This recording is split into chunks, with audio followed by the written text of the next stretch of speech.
Dans En aparté diffusé ce jeudi 2 février 2023 sur Canal+, Louise Bourgoin revient sur les prémices de sa carrière à la télévision. Elle explique notamment pourquoi elle a changé de prénom. Une séquence que nous vous proposons de découvrir en avant-première. Louise Bourgoin ne s'appelle pas Louise.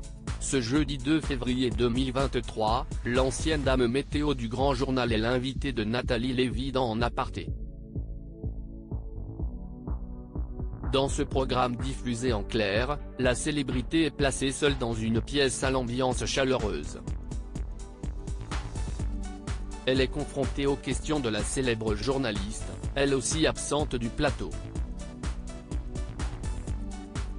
Dans une séquence que Télé Loisirs vous propose de découvrir en avant-première, la comédienne, dont le véritable prénom est Ariane Bourgoin, explique les raisons qui l'ont poussée à devenir Louise.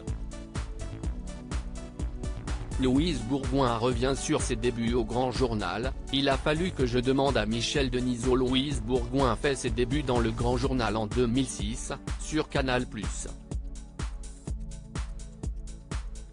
Or, à cette époque, Ariane Massenet partage le plateau avec Michel Denisot.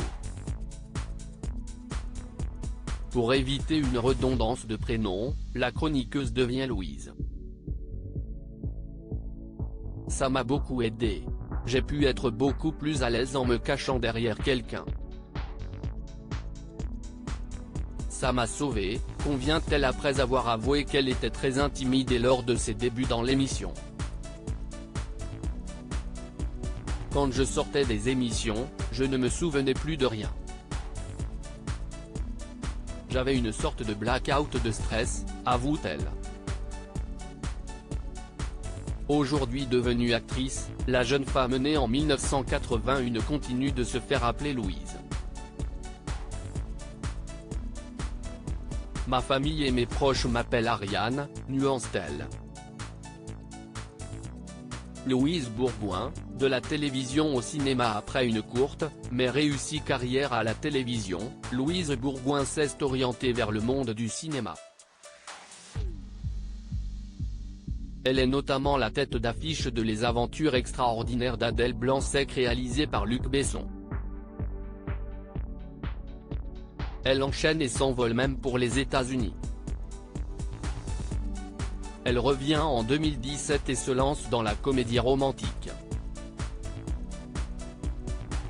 Elle partage notamment l'affiche avec Gilles Lelouch, l'Obélix de Guillaume Canet, dans le film Sous le même toit.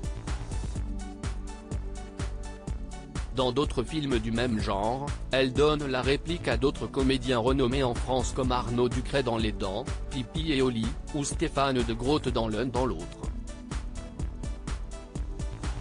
À lire aussi, Louise Bourgoin fait de rares confidences sur son compagnon et dévoile cette chose chez lui qui l'a fait craquer.